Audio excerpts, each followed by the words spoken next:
സ്പിറ്റി വാലിയിലൊക്കെ പോയെങ്കിലും ഇന്നലെ നമ്മൾ കറങ്ങിത്തിരിഞ്ഞ് അവസാനം പഴനിമല തന്നെ എത്തി. ഞാൻ ചോദിച്ചു വെച്ചത് പഴനിമല ക്ഷേത്രത്തെക്കുറിച്ച്, അതുപോലെ മുരുക ഭഗവാന്റെ പ്രധാനപ്പെട്ട തമിഴ് ഭഗവാനാണല്ലോ.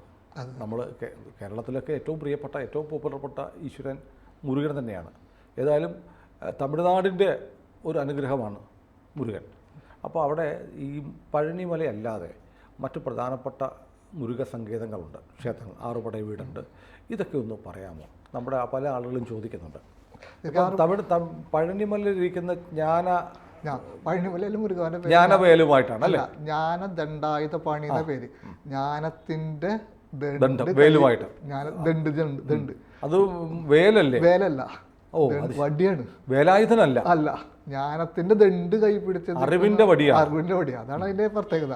ജ്ഞാനത്തിന്റെ ദണ്ട് എന്ന് പറഞ്ഞാൽ എല്ലാ അറിവും അത് ഇതിലുണ്ട്. നമ്മുടെ മൂകാംബികയില് അറിവിന്റെ ദേവത എന്ന് പറയുന്ന അറിവിന്റെ ദേവനായിട്ടാണ് മുരുക ഭഗവാൻ പഴനിമലയിലിരിക്കുന്നത്. ജ്ഞാനത്തിന്റെ ദണ്ട് എല്ലാ ജ്ഞാനവും കയ്യിലൊതുങ്ങും. അല്ല, ഭഗവാന് പല ഭാവങ്ങളുണ്ടല്ലോ, ഏത് ഈശ്വരനും അങ്ങനെ ഉണ്ടല്ലോ. തീർച്ചയായും തീർച്ചയായും. ശിവനാണ് തന്നെ എന്താണ് അന്നദാതാവായിട്ടുണ്ട്, പിന്നെ ഈ പല ദക്ഷിണാമൂർത്തിയായിട്ടുണ്ട്. ഇങ്ങനെ പല ഭാവങ്ങളിലാണ് ശിവഭഗവാനെ ആരാധിക്കുന്നത്. ഇപ്പോൾ ഗുരുവായൂരപ്പൻ തൃച്ചംബരത്ത് വന്നാൽ ആനയെ കണ്ടുകൂടാ, ഗുരുവായൂർ ആന എഴുന്നള്ളത്തുണ്ട്, ആന ഓട്ടമുണ്ട്. അപ്പോൾ ഭാവങ്ങൾ വ്യത്യസ്തമാണ്. അപ്പോൾ പഴനിയിലിരിക്കുന്ന ജ്ഞാനദണ്ഡുമായിട്ടിരിക്കുന്ന മുരുകനാണ്. ജ്ഞാനത്തിന്റെ ദണ്ടാണ് അദ്ദേഹത്തിന്. എല്ലാ അറിവും അവിടെ. ഈ ആറുപട വീടെന്ന് കേട്ടിട്ടുണ്ട്. അത് ഇപ്പം നമ്മൾ കരുതുന്നത് ഈ 6 ക്ഷേത്രങ്ങളെന്നാണ് സങ്കല്പം. കുറച്ചുകൂടെ അതിന് വിശാലമായ ഒരു അർത്ഥമല്ലേ ഉള്ളത്? അതെ, 6 പട വീട് എന്ന് പറഞ്ഞാൽ 6 ആർമി ക്യാമ്പാണ്, 6 സേന. അതെ, ഞാൻ പറഞ്ഞ മുമ്പത്തെ ഇന്റർവ്യൂവിൽ പറഞ്ഞിട്ടുണ്ടായിരുന്നു. കുമാരികാണ്ഡത്തിലുണ്ടായിരുന്നത് വേറെയാണ്. അവിടുന്ന് മൈഗ്രേറ്റ് ചെയ്ത് ഇവിടെ കൊണ്ട് വെച്ച് ആ ഒരു അതിന്റെ തുടർച്ചക്കാര് കൈമാറി വന്നതാണ് ഈ 6 പട വീട് തമിഴ്നാട്ടിലുള്ളത്. എനിക്ക് 3 പറഞ്ഞു തന്നുള്ളത്, ഒന്ന് ഉജ്ജയിൻ, ഒന്ന് റീയൂണിയൻ ഐലൻഡ് ആഫ്രിക്കയിൽ, ഒന്ന് ആസ്ട്രേലിയയിലെ ബ്ലൂ മൗണ്ടൻ. ഇതാണ് 6 പടൽ 3 പോയിന്റായിട്ട്. അല്ല, അവിടെയൊക്കെ മുരുക ഭഗവാനെ ആരാധിക്കുന്ന ചില ആഘോഷങ്ങൾ ആഫ്രിക്കൻ ഐലൻഡിലൊക്കെ ഉണ്ട്. തീർച്ചയായും. അത് ഇതിപ്പോഴല്ല, വളരെ പണ്ടുള്ളതാണ്. അപ്പം നമുക്കിപ്പോൾ ഒരു രസമായിട്ടുള്ള ഒരു കാര്യം, ഇപ്പോൾ ഉജ്ജയിൻ എന്ന് പറഞ്ഞല്ലോ, 3 6 പട വീടാണ് എനിക്ക് ഭാഗം പറഞ്ഞിട്ടില്ല. 3 പറഞ്ഞു തന്നിട്ടില്ല. എനിക്ക് തോന്നുന്നു 3 പക്ഷേ ഒരു കടലിനുള്ളിലാവും മറിഞ്ഞു പോയ. അല്ല, ഇപ്പം നമ്മളിപ്പോൾ തമിഴ്നാട്ടിൽ കാണുന്ന 6 ക്ഷേത്രങ്ങളല്ല, അല്ലാതെ 3 ശരിക്കും കുമാരികാണ്ഡം ഉണ്ടായിരുന്നപ്പോൾ ഉണ്ടായിരുന്ന 6 പടവീടുകൾ വേറെയാണ്. അതിൽ 3 ഇപ്പോൾ ഐഡന്റിഫൈ ചെയ്തിട്ടുണ്ട്. 3 പോയോ? ഈ 3 സ്ഥലത്ത് ഞാൻ പോയിട്ടുണ്ട്. 3 സ്ഥലത്തും പോയിട്ടുണ്ട്. അത് ഏതൊക്കെ ഒന്നുകൂടെ പറയാമോ? ഒന്ന് ആസ്ട്രേലിയയിൽ ബ്ലൂ മൗണ്ടൻ മല, ഒരു വലിയൊരു മല പ്രദേശം. രണ്ടാമത് ഉജ്ജയിൻ. 3ാമത് റീയൂണിയൻ ഐലൻഡ്, ആഫ്രിക്കയിൽ മഡഗാസ്കറിന്റെ അടുത്തുള്ള റീയൂണിയൻ. ഈ 3 പറഞ്ഞു. 3 എനിക്ക് കിട്ടിയിട്ടില്ല. ഒരു പക്ഷേ ആ 3 ഞാൻ 3 സ്ഥലത്തും ഭഗവാന്റെ മുരുകാരാധനയുമായി ബന്ധപ്പെട്ടുള്ള എന്തെങ്കിലും അടയാളങ്ങളോ സംസ്കൃതിയോ ബാക്കിയുണ്ടോ? റീയൂണിയനിലുണ്ട്. അത് ഒരു 19 മുരുക ക്ഷേത്രമുണ്ട്. അവിടുത്തെ ആൾക്കാർ മുരുക ഭക്തരാണ്. ആഫ്രിക്കൻസ് ആണെങ്കിൽ തന്നെയും അല്ല, ഇന്ത്യക്കാരുണ്ട്. 45% ഇന്ത്യക്കാര്. ഓ, അത് ശരി. റീയൂണിയൻ ഐലൻഡിൽ അതുണ്ട്. പക്ഷേ അവരൊക്കെ ഇപ്പം ഈ അടുത്ത കാലത്ത് കുടിയേറിയിട്ടുള്ള ആൾക്കാരാണ്. ഈ അടുത്ത കാലത്ത് പറഞ്ഞാൽ ബ്രിട്ടീഷുകാർ ജോലിക്ക് കൊണ്ടുപോയിട്ട് അങ്ങനെ അവിടെ തന്നെ. പക്ഷെ അതിന് മുമ്പൊരു ഉണ്ടായിരുന്നു. അതാണ് നമുക്ക് കട്ടായിട്ടുള്ളത്. പക്ഷെ ആ കണക്ഷൻ ഉണ്ട്. ഇനി ഉജ്ജയിൻ്റെ കാര്യങ്ങൾ പറയുകയാണെങ്കിൽ നമുക്ക് പറഞ്ഞോളൂ, വിക്രമാദിത്യൻ്റെ ബന്ധങ്ങളൊക്കെ പറഞ്ഞോളൂ. രാജാവിൻ്റെ 9 അതിലൊരു രസമായിട്ടുള്ളൊരു കാര്യമുണ്ട്. ഇപ്പോൾ നമ്മുടെ ബഹുമാനപ്പെട്ട പ്രധാനമന്ത്രി നളന്ദ സർവകലാശാല പുനരുദ്ധരിച്ചു. അതായത് അറിവിനെയൊക്കെ തിരിച്ച് കൊണ്ടുവരുന്ന ടൈമാണ്, പഴയ അറിവൊക്കെ തിരിച്ചു. ഈ നളന്ദ സർവകലാശാല ആരാണ് ബിൽഡ് ചെയ്തത് അറിയോ? കുമരഗുപ്തൻ എന്നാണ് പേര്. ശ്രദ്ധിക്കുക, കുമരഗുപ്തൻ. അദ്ദേഹം വിക്രമാദിത്യ മഹാരാജന്റെ മകനാണ്. ഈ കുമരഗുപ്തന്റെ മകന്റെ പേരെന്താ അറിയോ? സ്കന്ദഗുപ്തൻ. ഓ, അത് ശരി. അപ്പൊ അവിടെ രാജാക്കന്മാർക്കേ മുരുകന്റെ പേരുണ്ടായിരുന്ന കാലഘട്ടം ഉണ്ടായിരുന്നു. അപ്പൊ ജനങ്ങൾക്ക് എത്ര പേർക്ക് ഉണ്ടാവും? തമിഴ്നാട്ടിൽ മാത്രം അല്ല. അപ്പൊ രാജാക്കന്മാർക്കേ മുരുകന്റെ പേരുണ്ടെങ്കിൽ ജനങ്ങൾക്ക് എത്ര പേർക്ക് പേരുണ്ടാവും? ഉണ്ടാവില്ല. അപ്പൊ അത്രയും ഒരു മുരുകാനും ഉപാസന ഉണ്ടായിരുന്ന സ്ഥലങ്ങളാണത്. ഞാൻ ഇപ്പുറത്തെ ആസ്ട്രേലിയ പോയി അബോർജിനിയൻസ് എന്ന വിഭാഗത്തിനെ കുറിച്ച് കഴിഞ്ഞാൽ അവരിപ്പോൾ ഭസ്മൊക്കെ വെച്ചിട്ട്, നമ്മുടെ ഇപ്പോൾ ഈ അടുത്ത് പ്രധാനമന്ത്രി പോയപ്പോൾ ആരതി കുഴി ഉണ്ടായിരുന്നു അവിടെയാണ് ഞാൻ നേരത്തെ പറഞ്ഞ കോളിൻ ഹൈറ്ററുടെ കാര്യം. അദ്ദേഹത്തിൽ ഉള്ളിൽ പൊട്ടി കാര്യങ്ങളൊക്കെ കണ്ടുപിടിക്കുന്ന ആളാണ്. അപ്പോൾ ഈ 3 എനിക്ക് കിട്ടിയത്. ഈ ബാക്കിയുള്ള 3 എനിക്ക് കിട്ടിയിട്ടില്ല. പക്ഷെ എനിക്ക് ഭാഗം ഞാൻ വിചാരിക്കുന്നത് ഭാഗം പറഞ്ഞു തരും, എപ്പോഴാണെന്ന് അറിയില്ല. പക്ഷെ അത് കടലിൻ്റെ ഉള്ളിലായിരിക്കാം, കടലെടുത്ത് പോയ സ്ഥലങ്ങളിലായിരിക്കാം, പോയ സ്ഥലത്തായിരിക്കും. ഇപ്പം നമ്മൾ തമിഴ്നാട്ടിലേക്ക് വരികയാണെങ്കിൽ നമ്മൾ പഴനിയിലാണ് ഏറ്റവും പ്രധാനപ്പെട്ട ജ്ഞാനദണ്ഡായുധപാണി. 2 ശാമിമലയിൽ ഓംകാരത്തിൻ്റെ അർത്ഥം ശിവഭഗവാൻ പറഞ്ഞു കൊടുത്ത സ്ഥലമാണ് ഇപ്പോഴത്തേത്. ഓംകാരത്തിൻ്റെ അർത്ഥം നമുക്ക് ആ കഥ അറിയാലോ, ഒന്ന് പറഞ്ഞോളൂ. അതായത് ബ്രഹ്മാവാണ് നമ്മുടെ സൃഷ്ടികർത്താവ്. ഇനി അത് ബ്രഹ്മാവ് സൃഷ്ടികർത്താവ് ബ്രഹ്മാവല്ലാണ്ട് നമ്മുടെ ഹിന്ദു വിശ്വാസപ്രകാരം സൃഷ്ടികർമ്മം നടത്തിയിട്ടുള്ള ഒരേ ഒരാളുള്ളൂ, അത് മുരുകവാനാണ്. വേറൊരു ദൈവം ചെയ്തിട്ടില്ല. ബ്രഹ്മാവ് ഭഗവാൻ എന്താണ് സൃഷ്ടിച്ചത്? അദ്ദേഹം ഒരു വട്ടം ബ്രഹ്മാവിനോട് ചോദിക്കാണ്, ഓംകാരത്തിന്റെ അർത്ഥം അറിയുമെന്ന് ചോദിക്കാണ്. ബ്രഹ്മാവിനെ അറിയുന്നില്ല. ബ്രഹ്മാവിനെ പിടിച്ച് ജയിലിലിടും, കാരാഗ്രഹത്തിൽ അടച്ചിടും. മുരുകൻ അപ്പോൾ ആൾക്കാർ ചോദിക്കും, അദ്ദേഹം ഇല്ലാണ്ട് എങ്ങനെ സൃഷ്ടികർമ്മം നടത്തുക? ഞാൻ ചെയ്യാന്ന് പറഞ്ഞിട്ട് പിന്നെ സൃഷ്ടികർമ്മം മുരുകവാനാണ് നടത്തുന്നത്. പിന്നെ ശിവഭഗവാൻ വന്നിട്ടാണ് പറയണത്, വിട് ആളെ വിട്. അപ്പം നിനക്കറിയാം ഓംകാരത്തിൻ്റെ അർത്ഥം, എനിക്കറിയാം എന്നാ പറഞ്ഞു. അത് എന്നിട്ട് അച്ഛന് പോലും പറഞ്ഞു കൊടുത്ത അറിവാണ് ഓംകാരം. അത് മുരുകവാനാണ് പറഞ്ഞു കൊടുത്തിട്ടുള്ളത്. ഓംകാരാണ് ഇന്ത്യ നമ്മുടെ ഭാരതത്തിന്റെ ഏറ്റവും പ്രണവമന്ത്രം. അതിന്റെ ഉപജ്ഞാതാവാണ് മുരുകവാൻ. അദ്ദേഹമാണ് ബ്രഹ്മാവല്ലാണ്ട് സൃഷ്ടികർമ്മം നടത്തിയിട്ടുള്ള ഒരേ ഒരാളാണ്. ഈ ബ്രഹ്മാവിന്റെ ഒരു കാര്യം പറയുമ്പോൾ എനിക്കുണ്ടായ ഒരു അനുഭവം ഞാൻ പറഞ്ഞുതരാം. ഞാൻ ഉജ്ജയിന്ന് എനിക്കൊരു വട്ടം ഭഗവാന്റെ ഡയറക്ഷനിൽ ശിവരാത്രി ദിവസം വിദേശ എന്ന് പറഞ്ഞ സ്ഥലം മധ്യപ്രദേശിൽ തന്നെയാണ്. ആ സ്ഥലത്ത് പോയിട്ട് ഞാൻ മെഡിറ്റേറ്റ് ചെയ്ത് പ്രാർത്ഥിച്ചിരുന്നു. അവിടെ യുനെസ്കോയുടെ കീഴിൽ 18 ഗുഹകൾ സംരക്ഷിക്കുന്നുണ്ട്. അതിൽ അത് ചന്ദ്രഗുപ്തന്റെ കാലത്ത് പണിതതാണ്, വിക്രമാദിത്യന്റെ കാലത്ത്. അതിൽ 3ാമത്തെ ഗുഹയിൽ മുരുക ഭഗവാന്റെ വിഗ്രഹമാണ് ഉള്ളത്. ശരിക്കും പഴനിയാണ്ടാന്റെ വിഗ്രഹം എങ്ങനെ ഇരിക്കുക അതേപോലെ തന്നെ. അപ്പൊ ആ സ്ഥലമാണ്. അവിടെ ഇരിക്കുമ്പോഴാണ് എനിക്ക് ഒരു കാര്യം, എനിക്ക് ഒരു വല്ലാത്തൊരു ഇതിൽ ഒരു മെസ്സേജ് കിട്ടിയത്. നമ്മൾ ബ്രഹ്മാവിന്റെ കഥയിൽ പറയണ ഒരു സംഭവമുണ്ട്. ബ്രഹ്മാവിന് 5 തലയുണ്ടായിരുന്നു. അതിൽ ഒരു വട്ടം ശിവൻ ഉള്ളി എടുത്ത് കളഞ്ഞു കള്ളം പറഞ്ഞതിന്. ശിവന്റെ ആദ്യം അന്ത്യം കാണാൻ വേണ്ടി വിഷ്ണു, ശിവൻ എന്ന് പറഞ്ഞു കഴിഞ്ഞാൽ പരന്ന് കിടക്കണ എനർജി, നമ്മുടെ ഡാർക്ക് എനർജിയുടെ ഒക്കെ രീതിയാണ്. അത് ഉത്തരം കിട്ടുമ്പോൾ കള്ളം പറഞ്ഞപ്പോൾ തലവെട്ടി. വേറൊരു കഥയും കൂടി ഉണ്ട്. സരസ്വതി ദേവീനെ പ്രാപിക്കാൻ ചെന്നപ്പോൾ ശിവൻ അടുത്ത തലയും കൂടി കെട്ടി 3 തല. ഇതിന് സംഭവം എന്താണെന്ന് വെച്ചാൽ ഞാൻ മനസ്സിലാക്കിയത് 5 ഡയമെൻഷനിലേക്ക് പോകാവുന്ന ഒരു കാലഘട്ടം ഉണ്ടായിരുന്നു മനുഷ്യർക്ക്, കണക്ഷൻ ഉണ്ടായിരുന്നു. ആദ്യത്തെ കഥയിൽ നോക്കുക, കളവ് പറഞ്ഞു, അതായത് അറിവിനെ തെറ്റായ രീതിയിൽ ഉപയോഗിച്ചു. ഒരു ഡയമെൻഷൻ ശിവഭഗവാൻ വെട്ടി 4 ഡയമെൻഷനാക്കി. അടുത്തത് സരസ്വതി ദേവി അറിവിനെ തെറ്റായ രീതിയിൽ ഉപയോഗിക്കാൻ ശ്രമിച്ചു, അടുത്തതും വെട്ടി. അങ്ങനെയാണ് 3 ഡയമെൻഷൻ മനുഷ്യനായിട്ട് മാറുക. അപ്പം നമ്മൾ കഥകളിലൂടെ ആ ഡയമെൻഷൻ ഇല്ലാണ്ടാക്കി ഡയമെൻഷൻ ഇല്ലാതാക്കി. അപ്പം അത്രയൊരു കഴിവുള്ളൊരു സമയത്ത് ഉണ്ടായിരുന്നു മനുഷ്യന്. അപ്പം അങ്ങനെ ഒരു സ്ഥലത്ത് ഞാൻ പോയിട്ടായിരുന്നു. അപ്പോൾ ആ ബ്രഹ്മാവിന് ഓംകാരത്തിന് അറിയാത്തതുകൊണ്ട് ശിവഭഗവാൻ പറഞ്ഞു കൊടുത്ത സ്ഥലമാണ് സ്വാമിമല. തിരുച്ചെന്തൂർ സ്വാമിമല എവിടെയാണ്? കുംഭകോണത്താണ്. കുംഭകോണം എന്ന് പറഞ്ഞ സ്ഥലത്താണ്. പിന്നെയുള്ളത് തിരുച്ചെന്തൂരാണ്, വളരെ ഫേമസ് ആയിട്ട് സമുദ്രതീരത്തുള്ള. അവിടെ ഞാൻ കേട്ടിട്ടുണ്ട്, അവിടെ പോയിട്ടില്ല, എനിക്ക് പോകണമെന്ന് ആഗ്രഹമുണ്ട്. സമുദ്രതീരത്തുള്ള കിണറുണ്ട്, പക്ഷെ അതിനകത്ത് ഒരു തുള്ളി ഉപ്പില്ല, ഒരു തരി പോലും ഉപ്പില്ലാത്ത ശുദ്ധജലമാണ്. എനിക്ക് അവിടെ ഒരു ഭയങ്കര അനുഭവം ഉണ്ടായിരുന്നു. തുടക്കത്തിൽ 2006 ഒരു ദിവസം എനിക്ക് സ്വപ്നത്തിലാണ് മെസ്സേജ്. സ്വപ്നത്തിൽ മെസ്സേജാണ്, കടലിലടുത്തൊരു അമ്പലം സ്വപ്നം കാണുകയാണ് ഞാൻ.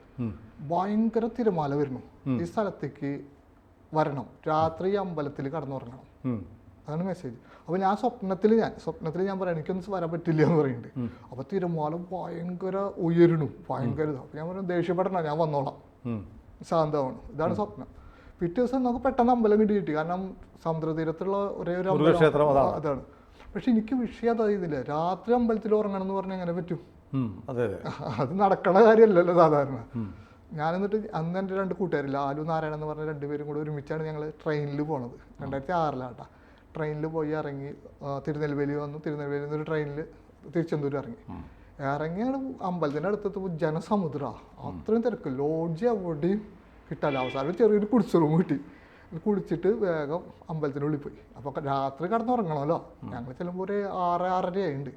അമ്പലത്തിലൊക്കെ നിറച്ച ആൾക്കാരുണ്ട്. പിന്നെ നോക്കുമ്പോൾ ഓരോ പായകൾ ഇട്ടുണ്ട്, നമ്പർ എഴുതി വെച്ചിട്ടുണ്ട്, ഇങ്ങനെ വഴിക്കിട്ടുണ്ട്.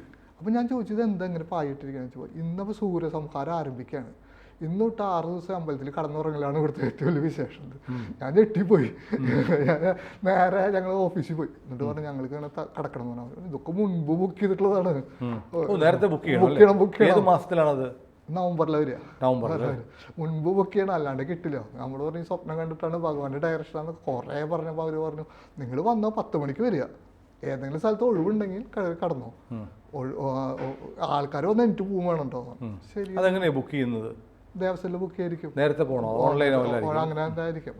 അപ്പോൾ ഞങ്ങൾ എന്നിട്ട് തൊഴുതൊക്കെ പുറത്തിറങ്ങി കടലിൻ്റെ അവിടെയൊക്കെ ഇരുന്ന് വർത്താനൊക്കെ പറഞ്ഞ് ഒരു 9:30 കഴിഞ്ഞപ്പോൾ ഞങ്ങൾ ഉള്ളിൽ കയറി. നാരായണൻ വന്നില്ല, നാരായണൻ പോയി റൂമിൽ കിടക്കാൻ. ഞാൻ ലാലും കൂടി വാതിലടയ്ക്കാണ് അമ്പലം, അതിന് ഓടിക്കറി. ചേട്ടാ നിൽക്കുന്നു പറഞ്ഞിട്ട് ഉള്ളിലേക്ക് ഓടിക്കറി. എന്നിട്ട് നടക്കുമ്പോൾ എല്ലാവരുടെയും ആൾക്കാർ ഇങ്ങനെ കിടക്കുന്നുണ്ട്. നോക്കി ഒരു സ്ഥലത്തെത്തിയപ്പോൾ 2 താഴത്തുണ്ട് മുകളിലുണ്ട്. മുകളിൽ 2 പായ തലോണി ഇട്ടുണ്ട്. ആരും ഇല്ല. മുകളിൽ ഫാൻ കറങ്ങുന്നു. വേറെ അവിടെ ഫാനില്ല, ഇവിടെ മാത്രമേ ഫാനുള്ളൂ. ഞാനോ കടക്കലേ വെച്ചു സുഖമായി കാറ്റുകൊണ്ട് സുഖമായി കടന്നു. ഒരു 1:30-2 മണിയായപ്പോൾ 2 ആൾക്കാർ വന്ന് വിളിച്ചു. എന്താ ഇവിടെ കിടക്കണേ ചോദിച്ചു. ഒന്നുമില്ല. ഞങ്ങൾ ദേവസ്വത്തിൻ്റെ സ്റ്റാഫ് കിടക്കുന്ന സ്ഥലമാണിത്. അത്യാവശ്യമായിട്ടൊരു അർജൻറ്റായിട്ട് പുറത്ത് പോയ കാരണമാണ് ഇവിടെ. സോറി ഇട്ടോന്ന് പറഞ്ഞിട്ട് ഞങ്ങൾ എണീറ്റപ്പോൾ അവർ പറഞ്ഞു വേഗം കുളിച്ചു വന്നോ, അമ്പലം തുറക്കും, ആദ്യത്തെ ദർശനം കിട്ടുന്നു. ഞങ്ങൾ ഓടി കടലിൽ പോയി കുളിച്ച് വന്നപ്പോൾ 3ാമത്തെ ആളായിട്ട് ഞാൻ, 4ാമത് ലാലു. അമ്പലം തുറക്കുമ്പോൾ പുതിയ അഭിഷേകം, വിശ്വരൂപ അഭിഷേകം കണ്ട് ഞങ്ങൾ പുറത്തിറങ്ങിയപ്പോൾ കിലോമീറ്ററേ ക്യൂ. അതൊരു വല്ലാത്തൊരു അനുഭവം. വല്ലാത്തൊരു അനുഭവം. ആ 2 പേരെ എങ്കിലും പറഞ്ഞയച്ചു ആ സമയത്ത്. അങ്ങനത്തെ. അപ്പം അവിടെ നിന്നാണ് യുദ്ധത്തിന് പോയെന്നാണ് സങ്കല്പം. തിരുച്ചെന്തൂർ മുരുകൻ യുദ്ധത്തിന് പോയെന്നുള്ള സങ്കല്പം. അത് തിരുച്ചെന്തൂർ. പിന്നെ തിരുപ്പറംകുണ്ട്രാണ്, അത് മധുരയിലാണ്. അത് യുദ്ധത്തിന് ശേഷം ദേവീനെ ഇന്ദ്രൻ്റെ മകളെ കല്യാണം കഴിച്ചു എന്ന് പറയുന്ന സ്ഥലമാണ്. പിന്നെ പറഞ്ഞത് അതിൻ്റെ അടുത്ത് തന്നെയാണ് പഴമുതിർച്ചോല. അവിടെയാണ് നമ്മൾ ഔവ്യാറെ പറ്റിയിട്ടുള്ള ചുട്ടപഴം വേണമെന്നുള്ള കഥയൊക്കെ നടക്കുന്നത് അവിടെയാണ്. പിന്നെ ഉള്ളത് തിരുത്തണിയാണ്, ചെന്നൈയുടെ അടുത്താണ്. ആ കഥയെന്ന് പറഞ്ഞേക്കും.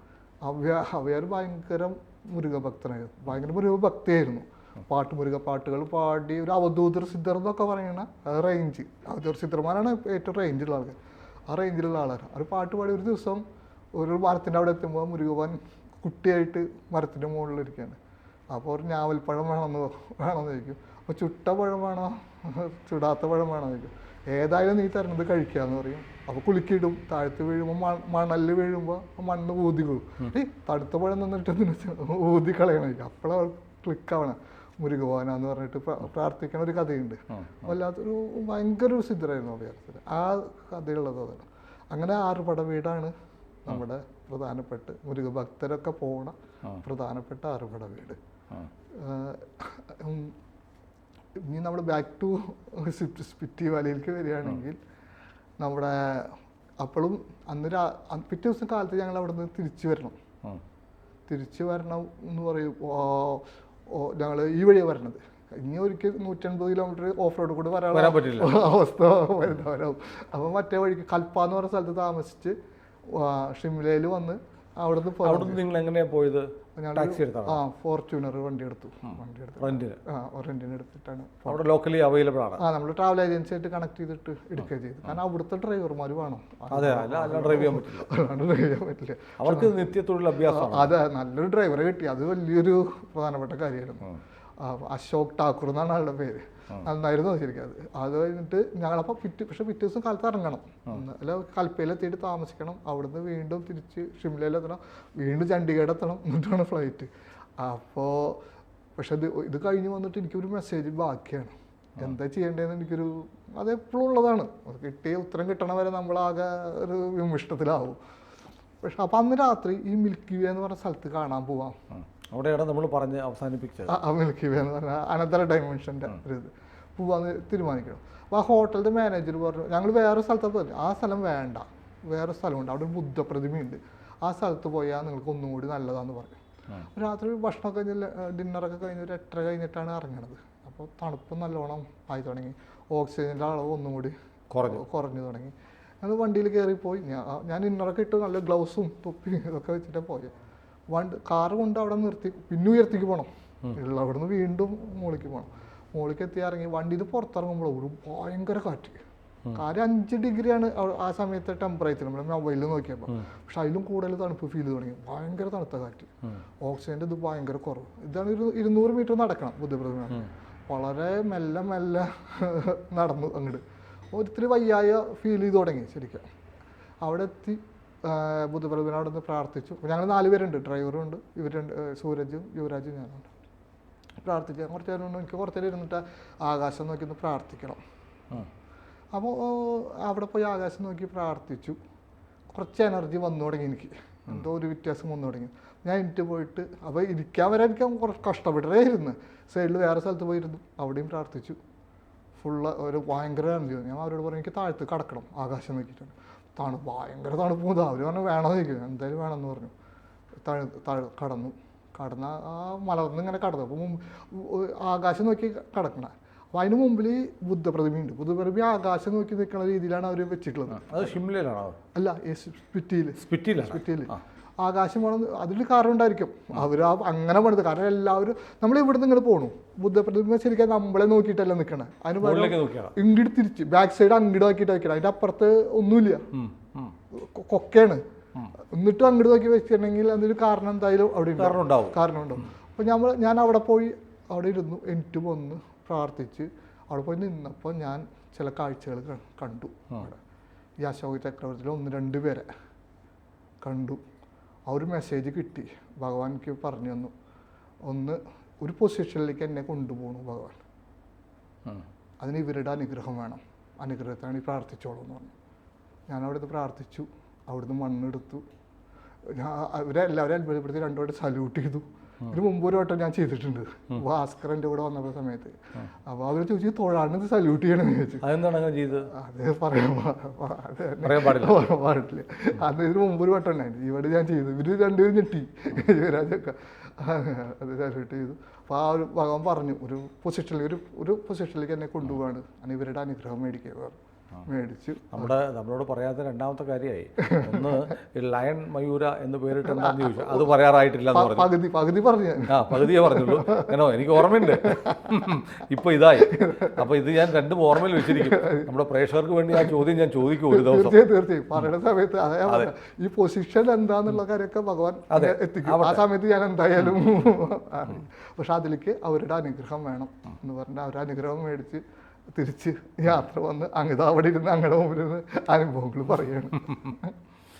നമുക്ക് ഇടയ്ക്കൊരു സംശയം. നമ്മൾ ആദ്യത്തെ എപ്പിസോഡുകളിലെന്ന് പറഞ്ഞാണ് നമ്മൾ ഈ മുരുകഭഗവാനും അല്ലെങ്കിൽ ശിവഭഗവാൻ ഒക്കെ നമ്മുടെ ഈ നാട്ടിലുണ്ടായിരുന്ന ഈ ലോകത്ത് ഈ ഭൂമിയിലുണ്ടായിരുന്നവരല്ല, ഏലിയൻസായിട്ട് വന്നവരാണ് എന്നൊരു തിയറി അങ്ങ് പറഞ്ഞു.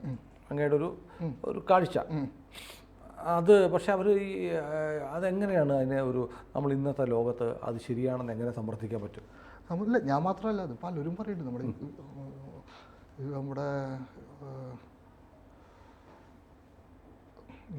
പല ആൾക്കാരുടെ ഇൻ്റർവ്യൂവിലും പറയാറുണ്ടല്ലോ. അതായത് ഒരു ലെവലിൽ കയറിയിട്ടുള്ള എല്ലാവരും പറയുന്ന ഒരു കാര്യമാണ്. കാരണം ശിവഭഗവാൻ എന്ന് പറയുന്നത് പ്രപഞ്ചം മുഴുവൻ പരന്ന് കിടക്കണ എനർജിയാണ്.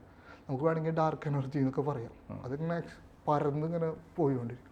അതിന് മനുഷ്യരൂപമാണ് ശങ്കര എന്നുള്ളത്. ആ കൺസെപ്റ്റ് ബ്രഹ്മകുമാരീസിലുണ്ട് എന്നാണ് എനിക്ക് തോന്നുന്നത്. അവരുടെ കൺസെപ്റ്റിലുണ്ട്. പിന്നെ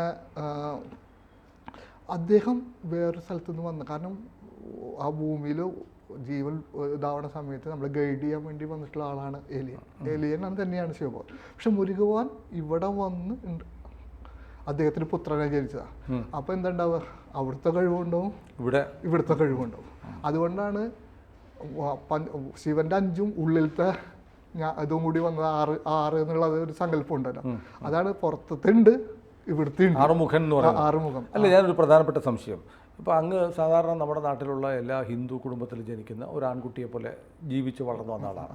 അപ്പോൾ സാധാരണ ക്ഷേത്രങ്ങളിലൊക്കെ പോകും.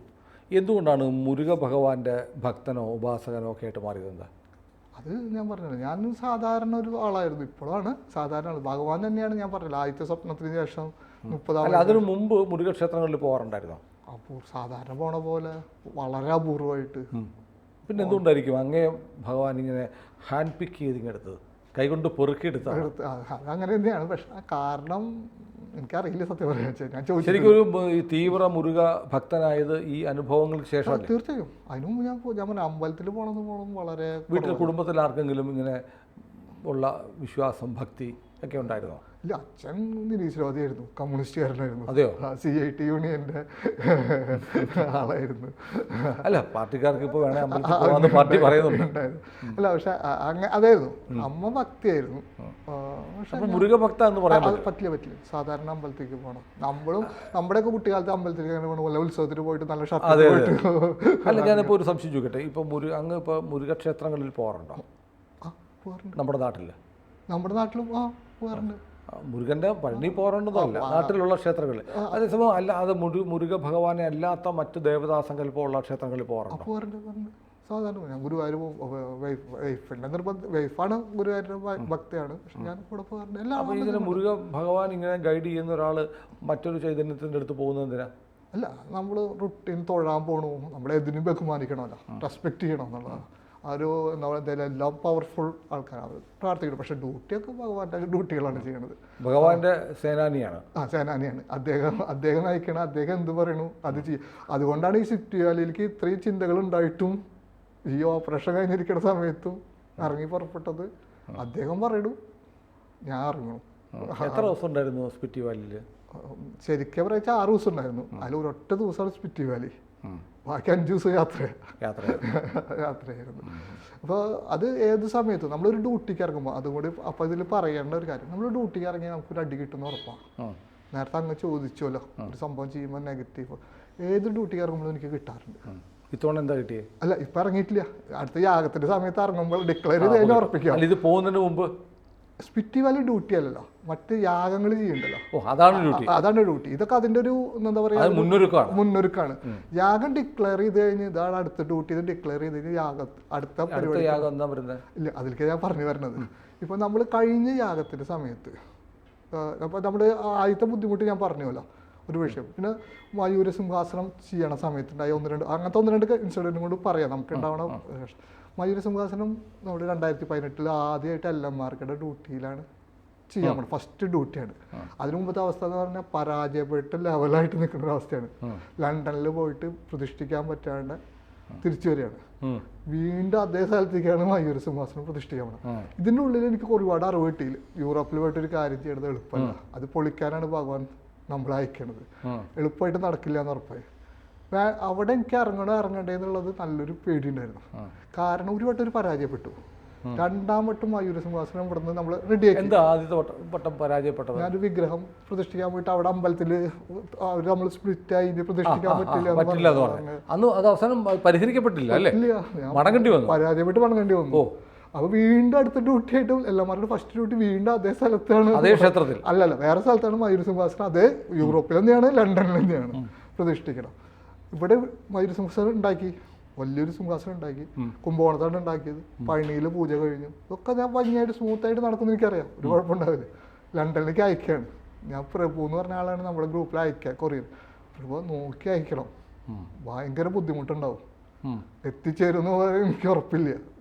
എന്താ ജീവരുടെ ഫസ്റ്റ് കൊറിയർ സർവീസാണ് കറക്റ്റായിട്ട് അവരങ്ങനെ കാണുന്നത്. എനിക്ക് അതിൻ്റെ ബുദ്ധിമുട്ടറിയാം. പക്ഷെ എന്നെ ബാധിച്ച ഏറ്റവും പ്രശ്നം എന്ന് വെച്ച് കഴിഞ്ഞാൽ ഇതും കൂടി പരാജയപ്പെട്ട് കഴിഞ്ഞാൽ എല്ലാവരും പറയുക എന്താ വെച്ചാൽ ഈ ഭഗവാൻ പറഞ്ഞിട്ടാണെങ്കിൽ എങ്ങനെ പരാജയപ്പെടുക. അതെ അതെ. അപ്പോൾ ഇയാളുടെ മനസ്സിൽ തോന്നുന്നതൊക്കെ ചെയ്യാണ്, അതുകൊണ്ടാണ് വിജയിക്കാതിരിക്കുന്നത് പറഞ്ഞാൽ കഴിഞ്ഞില്ലേ, പിന്നെ ഒരു പരിപാടി നടക്കില്ല. ഇവിടുന്ന് മയൂര സിംഹാസനം അയക്കണം. ഞാൻ ഒരാഴ്ച കഴിഞ്ഞിട്ടാണ് ലണ്ടനിലേക്ക് പോകാൻ തീരുമാനിക്കുന്നത്. ഇവിടുന്ന് പോയി ലണ്ടനിൽ എത്തണ ദിവസമായിട്ട് സംഭവം അവിടെ ഇറങ്ങണില്ല. ലണ്ടനിലെത്തി, താഴത്തേക്ക് ഇറങ്ങണില്ല. അന്വേഷിച്ചു, നാളെ ഇറങ്ങും, മറ്റന്നാൾ ഇറങ്ങും. അങ്ങനെ 3 ദിവസം പോയി. അടുത്ത ദിവസം ചെക്ക് ചെയ്യുമ്പോൾ കാണുന്നത് ഈ സാധനം തിരിച്ച് പാരീസിലെത്തി. മാറിപ്പോയി അല്ലേ? തിരിച്ചു വന്നു. കൊറിയർ വിളിച്ചു, ആകെ തിക്കും തിരക്കും. നമുക്കറിയാം ഇത് പ്രതീക്ഷിച്ചതാണ്. അടുത്ത ദിവസം കാണുന്നത് ആ സാധനം ദുബായിലെത്തി. അടുത്ത ചെക്കിങ്ങിൽ കാണുന്നത്. പിന്നത്തെ ചെക്കിങ്ങിൽ കാണുന്നത് ബോംബെയിലെത്തി. ചെന്നൈയിലേക്ക് തിരിച്ചു വരികയാണ്. അപ്പോൾ കൊറിയർ സർവീസ് പറഞ്ഞു ചെന്നൈയിലേക്ക് വരികയാണെങ്കിൽ ഇനി വീണ്ടും അയക്കണമെങ്കിൽ ആ കാശ് വീണ്ടും തരണം, നിങ്ങളുടെ പേപ്പർ ശരിയാവാത്ത കാരണം പറഞ്ഞത്. അതിനെക്കാട്ടിലും വിഷയം ഡേറ്റ് നമ്മൾ എന്ന് പ്രതിഷ്ഠിക്കണം, അത് ഡേറ്റും കഴിഞ്ഞ് പോകും. ഇത് തിരിച്ചെത്ത് കാരണം പിന്നെ നമുക്ക് ഉറപ്പാണ് ഇത് നടക്കാൻ പോകില്ലേ, പരാജയപ്പെടുകയെന്ന്. ഞാൻ ലണ്ടനിലേക്ക് എത്തുന്ന സമയം ഞാൻ അവിടെ ലണ്ടനിൽ എത്തിയിട്ട് ഇത് എത്തിയിട്ടില്ലെങ്കിൽ ഇങ്ങനത്തെ അവസ്ഥ വെച്ച് കഴിഞ്ഞാൽ. പക്ഷെ ഇന്ന് പ്രാർത്ഥന ഭഗവാനെ വിളിച്ച് ഞാൻ ലണ്ടനിൽ എത്തുന്ന അടുത്ത ദിവസം ഇത് ഇറ്റലിയിലെത്തി. തിരിച്ച് ഇറ്റലിക്ക് പോയി. ഇറ്റലിയിൽ നിന്ന് ഞാൻ ചെല്ലണ ആ ദിവസം ലണ്ടനിലെത്തി. ഒരാഴ്ച ഞാൻ ലണ്ടനിലുണ്ടായിരുന്നു. അത് കഴിഞ്ഞിട്ട് വെയിൽസിലാണ് പ്രതിഷ്ഠിക്കുന്നത്. ആ പോണ സമയത്ത് വെയിൽസിലെത്തുമ്പോഴേക്കും വെയിൽസിലെത്തി. അവിടെ 3 ദിവസം കയറി ഇതിൽ അത് സ്റ്റോക്ക്, കാരണം അവിടുന്ന് ഇറക്കാനുള്ള ക്രെയിൻ വന്നില്ല, ആളുകളില്ല. 120 കൊറിയർ സർവീസിൽ അവിടെ അതിൻ്റെ ഫെസിലിറ്റിയിൽ നിങ്ങളുടെ ആൾക്കാർ വരണം, ഇങ്ങനെയുള്ള കുറേ. അവസാനം സ്കന്ദഷഷ്ടി ആരംഭിക്കണ ദിവസം അമ്പലത്തിനുള്ളിൽ അത് എത്തിച്ചേർന്നു. ഇങ്ങനെ ഓരോ ടൈമിലും. അപ്പോൾ ഇത് കഴിഞ്ഞ യാഗത്തിന് നമ്മൾ ഉജ്ജയിന യാഗത്തിന് നമ്മൾ പറയുമ്പോൾ 2-3 കാര്യങ്ങൾ പറഞ്ഞിട്ടുണ്ടായിരുന്നു.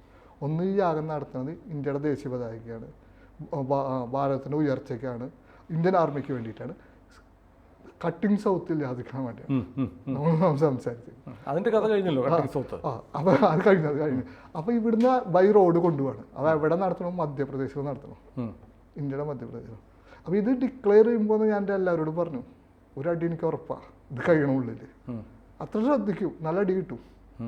കറക്റ്റ് ഇത് ഡിക്ലെയർ ചെയ്ത് യാഗത്തിനുള്ളിൽ എനിക്ക് അടി കിട്ടി. തണ്ടല്ലോ ഓപ്പറേഷൻ, മദ്യത്തിലൊന്നും ഓപ്പറേഷൻ വന്നു. എന്നിട്ട് അപ്പോൾ ഈ ഓരോ വട്ടവും ഞാൻ ഇതിനിറങ്ങുമ്പോൾ എനിക്കറിയാം എനിക്ക് അടി കിട്ടുന്നു. പക്ഷെ ഞാൻ ഇറങ്ങണം എന്തുകൊണ്ടാണ്? ഭഗവാൻ പറഞ്ഞു, ഞാൻ അദ്ദേഹത്തിൻ്റെ സേനാനിയാണ്, ക്യാപ്റ്റനാണ്. ക്യാപ്റ്റൻ പേടിച്ച് വീട്ടിലിരിക്കാൻ പാടില്ല, മുന്നിൽ നിന്ന് നയിക്കണം. അത് അതിനിറങ്ങുക. അപ്പം അടുത്ത യാഗത്തിന് ഇറങ്ങുമ്പോൾ എനിക്കറിയാം ഡെക്ലറേഷൻ വരുമ്പോൾ അടുത്ത്. പക്ഷെ ഞാൻ ഇറങ്ങും.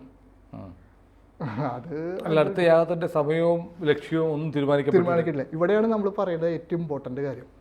കഴിഞ്ഞ സിക്കിമിൽ പോയി, നമ്മൾ അത് നമ്മുടെ ഇതിൽ സംസാരിച്ചു തോന്നുന്നു, സംസാരിച്ചില്ല എന്ന് തോന്നുന്നു. അതല്ല, ഗാങ്ടോക്കിൽ പോയൊരു കാര്യം പറഞ്ഞു തോന്നുന്നു. ഈ അടുത്താണ് പോയത്, 2 കഴിഞ്ഞ മാർച്ചിലാണ് പോയത്. ഗാങ്ടോക്കിൽ പോകുമ്പോൾ അടുത്ത യാഗ അഗ്നിയാഗ. അതെന്ത് ലക്ഷ്യം എവിടെ വെച്ചൊന്നും കിട്ടിയിട്ടില്ല, പക്ഷെ അഗ്നിയാണ് ബേസ് ചെയ്തിട്ടാണ് യാഗം. അപ്പോൾ ഞാൻ ഗാങ്ടോക്കിൽ പോകുമ്പോൾ എനിക്ക് ഭഗവാൻ പറഞ്ഞു തന്നത്, യതികൾ കാവിൽ നിൽക്കുന്ന ഒരു അഗ്നി, ഇന്ത്യയുടെ വടക്ക് കിഴക്കേ മൂല എന്ന് പറഞ്ഞു കഴിഞ്ഞാൽ നമ്മുടെ പൂജാ റൂമാണ് ശരിക്കും, സിക്കിം. അവിടെ ഉണ്ട് യതികൾ കാവൽ. അത് ഇന്ത്യയുടെ ആത്മാവാണ്, അത് യതികളാണ് കാവൽ നിൽക്കുന്നത്. നമ്മുടെ കുമാരയാണത്തിൻ്റെ രഹസ്യങ്ങൾ അവിടെ വെച്ചിട്ടുണ്ട്. നേതാജി സുഭാഷ് ചന്ദ്രബോസായിട്ട് കണക്റ്റഡ് ആയിട്ടുള്ള സ്ഥലമാണ് എന്ന് പറഞ്ഞിട്ടാണ് പോണത്. അപ്പോൾ അഗ്നിയാണ് അടുത്ത യാഗമാണ്. അപ്പോൾ അവിടെ നിന്ന് അവരെ വന്ദിക്കണം, പ്രാർത്ഥിക്കണം. ഈ പോയി വന്ന് 2 മാസം കഴിഞ്ഞപ്പോൾ ഒരു റിപ്പോർട്ട് വന്നു നാസയുടെ. റിവേഴ്സ് ലൈറ്റ്നിങ് എന്ന് പറഞ്ഞൊരു പ്രതിഭാസം സിക്കിമിൽ നടന്നു.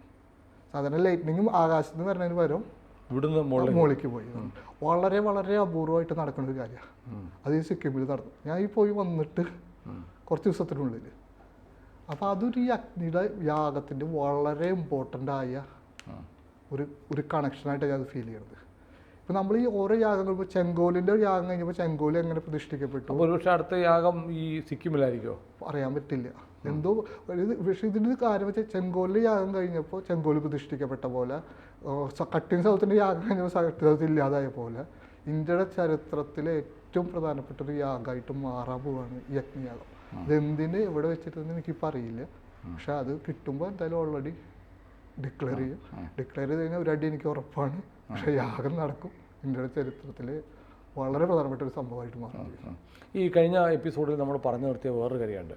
കുമാരികാണ്ഡത്തിലുള്ള ആളുകൾ എല്ലാം തിരിച്ചു വരും. ഒരുപക്ഷെ ലഡാക്ക് വഴിയായിരിക്കാം, സ്പിറ്റി വാലി വഴിയായിരിക്കാം. ഇവരെവിടെ പോയതാ കുമാരി? വേറെ ഡയമെൻഷനിൽ, അതായത് ഈ ഒരു ഇത് വെള്ളത്തിൽ പോണു, നശിച്ചു പോകണം. ഏത് കാല സംഭവത്തിന് ഉയർച്ചയുണ്ടാവും, താഴ്ചയുണ്ടാവും, പിന്നെ വീണ്ടും തിരിച്ചു വരും. ഇതാണ് ചരിത്രം. ഈ നമുക്കൊരു ചരിത്രമുണ്ട്, നമ്മളൊക്കെ പഠിക്കണ ചരിത്രം. ഇതിന് മുമ്പൊരു ചരിത്രം ഉണ്ടായിരുന്നു, ഒരു പ്രളയത്തിന് മുമ്പുള്ള ചരിത്രം. അത് നമുക്ക് മിസ്സാണ്. ആ പ്രളയത്തിന് മുമ്പ് ഇപ്പം നമ്മൾ ആഫ്രിക്കയിലാണ് മനുഷ്യ ഉത്ഭവിച്ചതെന്നൊക്കെ കഥ മാറി ഇവിടേക്ക് എത്തും, ഈ കുമാരികാണ്ഡത്തിലേക്ക് എത്തും. നോക്കിക്കോളാം ഭാവിയിൽ. നമ്മൾ അങ്ങനെ കുറെ തിയറികൾ പോകുന്നു. കുമാരികാണ്ഡം എന്ന് പറയുന്നത് ഇന്ത്യയിൽ മാത്രം അല്ലല്ല, ഒരു വിശാലമായ ശ്രീലങ്കയുണ്ട്, മറ്റുള്ള ഈ അതായത് ആഫ്രിക്ക അല്ലാണ്ട് ഇപ്പുറത്തേക്ക് കിടക്കണ ഒരു ഇത് വരും. അത് കാരണം ആ ആഫ്രിക്കയിൽ നിന്ന് കറങ്ങി തിരിച്ച് വരുന്നതൊക്കെ ആ തിയറിയൊക്കെ മാറാൻ പോവാണ്. അപ്പോൾ ഈ കുമാരികാണ്ഡത്തിൽ കുറേ ആൾക്കാർ ഇത് കടലിൽ പോയപ്പോൾ കുറേ ആൾക്കാർ മരിച്ചുപോയി, കുറേ ആൾക്കാർ മൈഗ്രേറ്റ് പോയി. അതാണ് നമ്മൾ യസീദികളുടെ കഥകളും അബോർജിൻസിൻ്റെ കഥകളൊക്കെ പറഞ്ഞു. കുറേ പേര് തമിഴ്നാട്ടിൽ വന്നിട്ട് സെറ്റിലായി. ഇതല്ലാത്തൊരു വിഭാഗം, കുറച്ചും കൂടി ഹയർ ഡയമെൻഷനുള്ള ആൾക്കാർ വേറെ ഡയമെൻഷനിലേക്ക് മാറിപ്പോയി. അവരൊരു സഞ്ചാരപഥത്തിൽ നിന്ന് തിരിച്ചു വരുന്ന ഒരു ടൈമായി. ഇതൊരു ടൈം ആകുമ്പോൾ അവർ ഓട്ടോമാറ്റിക്കായിട്ട് തിരിച്ച് ഭൂമിയിലേക്ക് വരും. അവർ വേറെ ഡയമെൻഷനിൽ അത് കണക്ട് ചെയ്യാൻ അവർക്ക് പറ്റണം. ഇത് അതായിട്ടൊരു കണക്റ്റ് ആവണം. വേറെ ഡയമെൻഷൻ തിരിച്ച് കണക്റ്റ് ആകാൻ എളുപ്പമല്ല. പക്ഷെ അതൊരു ടൈമായി.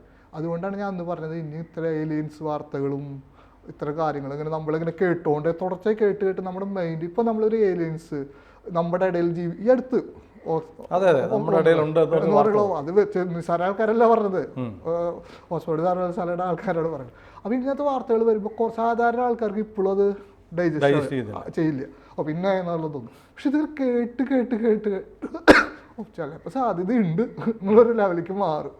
അങ്ങനെ നമ്മൾ മൈൻഡ് സെറ്റ് ക്ലിയർ ആവുന്ന സമയത്തിൽ ഇവിടുത്തെ എനർജി ക്ലിയർ ആകുമ്പോൾ അവരെത്തും. അങ്ങനെ സമയമായി തുടങ്ങി. ഇതൊക്കെ നമ്മൾ ഈ ഒരുപാട് മിസ്റ്റീരിയസ് ആയിട്ട കാര്യങ്ങൾ നമ്മുടെ ചുറ്റുമുണ്ട്. ചിലർ പറയാറുണ്ട് നമ്മൾ കൈലാസം ഭഗവാൻ ശിവൻ്റെ ആസ്ഥാനമാണല്ലോ, അത് ഒരു പിരമിഡിൻ്റെ ഷേപ്പിലാണ് ഇരിക്കുന്നത്. അതിനൊരു വലിയൊരു മാഗ്നറ്റിക് പവറുണ്ട്. ഈ ശംഭാല എന്ന് പറയുന്ന ഒരു അജ്ഞാത ലോകം ഹിമാലയത്തിലുണ്ട്. നമ്മുടെ യാത്രാവിവരണമൊക്കെ എം കെ രവീന്ദ്രൻ അദ്ദേഹമാണെന്ന് തോന്നുന്നു. അദ്ദേഹത്തിൻ്റെ യാത്രാവിവരണത്തിൽ അദ്ദേഹം ഗോമുഖ് രാമേന്ദ്ര സാറിൻ്റെ അദ്ദേഹത്തിൻ്റെ പുസ്തകത്തിൽ ഗോമുഖിലെ യഥാർത്ഥ ഗംഗ ഉറവ കൊള്ളുന്ന സ്ഥലം തേടി മഞ്ഞിലൂടെ പോകുമ്പോൾ അവിടെ വെച്ച് അദ്ദേഹത്തെ മറ്റൊരാൾ കൂട്ടിക്കൊണ്ട് വേറൊരു ലോകത്തേക്ക് കൊണ്ടുപോകുന്നതായിട്ട് പറയുന്നുണ്ട്.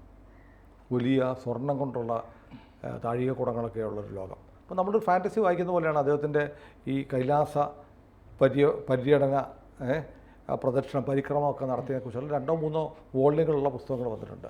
അതിനകത്തുമൊക്കെ ഇങ്ങനൊരു അജ്ഞാത ലോകം ഇപ്പോൾ സ്റ്റിൽ ഹിമാലയത്തിൽ ആർക്കും കാണാത്ത നിഗൂഢഭാവത്തിൽ കഴിയുന്ന ഒരു അജ്ഞാത ലോകത്തെക്കുറിച്ച് വളരെ സിവിലൈസ്ഡ് ആയിട്ടുള്ള വലിയ സമ്പത്തും അനുഭവജ്ഞാനങ്ങളും സാങ്കേതിക വിദ്യയൊക്കെ ഉള്ളൊരു ലോകമുള്ളതായിട്ട് അതിനകത്ത് പറയുന്നുണ്ട്. ഒരുപാട് പേര് അത് കഥയാണെന്നൊക്കെ പറഞ്ഞ് പരിഹസിച്ചിട്ടുണ്ട്. പക്ഷേ കാലങ്ങളായിട്ട് ശംഭാല എന്ന് പറയുന്ന ഒരു ലോകം, അതിലേക്ക് തുറക്കുന്ന ഒരു വാതിൽ, രഹസ്യവാതിൽ കൈലാസ ഭാഗത്ത് എവിടെയുണ്ട് എന്ന് പറയുന്നു. പിന്നെ മാത്രമല്ല ചൈനയും ഇന്ത്യയും ചേർന്നിട്ടുള്ള രഹസ്യ ഒരു പര്യവേഷണ കേന്ദ്രം. നമ്മൾ 2 രാജ്യങ്ങളും ശത്രുതയിലാണ്, എന്നാൽ പോലും സംയുക്തമായി ഓപ്പറേറ്റ് ചെയ്യുന്ന ഒരു രഹസ്യ ഭൂപ്രദേശം ഹിമാലയ ഭാഗത്ത് എവിടെയുണ്ട്. അവിടെ ഈ പറയുന്ന പോലെ ഏലിയൻസൊക്കെ ആയിട്ടുള്ള ആളുകളും അവരുടെ അത്തരം കാര്യങ്ങളിലൊക്കെ പരിവേഷണം നടത്തുന്നുണ്ട്. അതൊക്കെയുള്ള ഓരോ കഥകളുണ്ട്. പക്ഷേ ഈ ശംഭാലയെക്കുറിച്ചൊക്കെ നമ്മൾ അങ്ങും പറഞ്ഞിരുന്നു.